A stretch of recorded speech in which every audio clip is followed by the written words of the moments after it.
नमस्कार दोस्तों, स्वागत है आप सभी का हमारे YouTube चैनल करियर ग्रो में। दोस्तों, आप सभी को पता है कि MP टेट वर्ग 3 के एग्ज़ाम जारी हैं और हम लेके आए हैं 6 मार्च का सेकंड शिफ्ट का एग्ज़ाम का एनालिसिस और उसमें आए हुए क्वेश्चंस। तो आप इनको करिए और हो सकता है भविष्य में आपके एग्ज़ाम में इनसे रिलेटेड क्वेश्चन आए, तो आप तैयारी जारी रखिए। तो चलिए शुरू करते हैं, देखते हैं आज किस तरह के प्रश्न आए। तो दोस्तों, पहला प्रश्न है, वर्तमान शिक्षण सिद्धांत किस पर आधारित है? तो करके सीखना, इसके अंतर्गत सक्रिय विधि आती है, सक्रिय विधि पर आधारित है करके सीखना। अगला क्वेश्चन है, TAT किसके द्वारा बनाया गया? ये मरे के द्वारा बनाया गया दोस्तों, आप सभी को पता होना चाहिए। अगला प्रश्न है, आधार वायु निम्न में से किसके मापन से संबंधित है? तो ये बुद्धि से संबंधित है दोस्तों। अगला प्रश्न देखते हैं, जिंदगी की शुरुआत में बच्चा किसके द्वारा निर्देशित होता है? सहज ज्ञान दोस्तों, सहज ज्ञान। और ज़्यादा टफ एग्ज़ाम नहीं आ रहा है, आपको परेशान नहीं हो रहा है, बस ये जो क्वेश्चन बताए जा रहे हैं इससे रिलेटेड आप सारे प्रश्न पढ़ कर जाएँ। पर्यावरण थोड़ा सा कठिन आ रहा है, ऐसा बच्चों का मानना है, तो आप उसको भी अच्छे से पढ़ के जाएँ।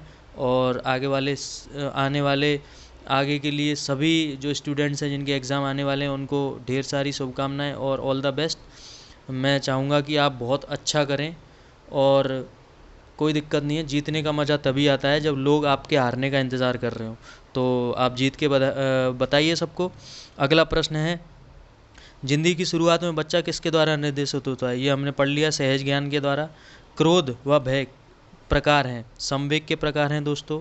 अगला प्रश्न है, एक अध्यापक के रूप में आप प्राथमिकता देंगे, आप किसे प्राथमिकता देंगे? वैज्ञानिक दृष्टिकोण एवं विचार को अध्यापक के रूप में आप इन्हें प्राथमिकता देंगे। मानसिक आयु का प्रत्यय किससे है?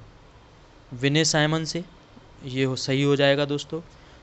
प्रतिमान में कौन सा समास है? अव्ययी भाव समास है दोस्तों। आपको समास, अलंकार और ये पढ़ के जाने हैं, ये आ रहे हैं हर एग्ज़ाम में।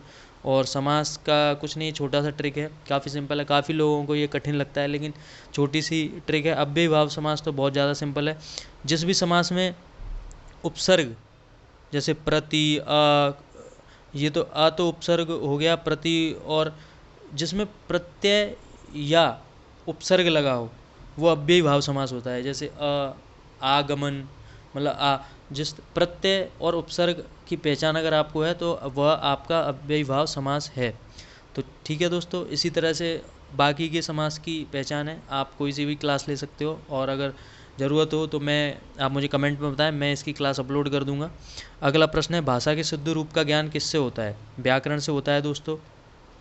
अगला प्रश्न है, शिक्षक पहले तथा छात्र बाद में उन्हीं शब्दों का उच्चारण करता है, यह कौन सी विधि है दोस्तों? अनुकरण विधि है यह।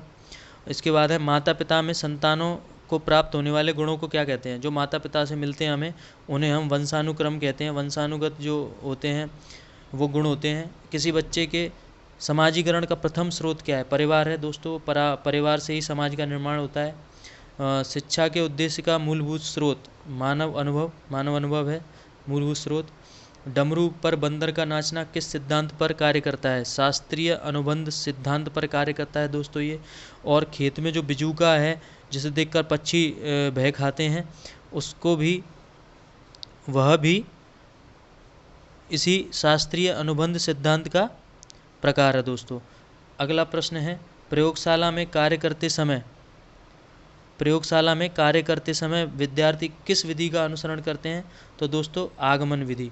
तो इस तरह से ये प्रश्न पूरे होते हैं, और प्रश्न जैसे ही मिलेंगे मैथ के, पेडागोजी वगैरह के, इंग्लिश के, संस्कृत के, तो मैं इस पर अपलोड कर दूंगा। आप चैनल को सब्सक्राइब करें, वीडियो को लाइक करें और कमेंट में बताएं आपने कितना स्कोर किया और पेपर किस तरह का आ रहा है, जिससे आने वाले बच्चों की हेल्प हो सके। धन्यवाद। जय हिंद।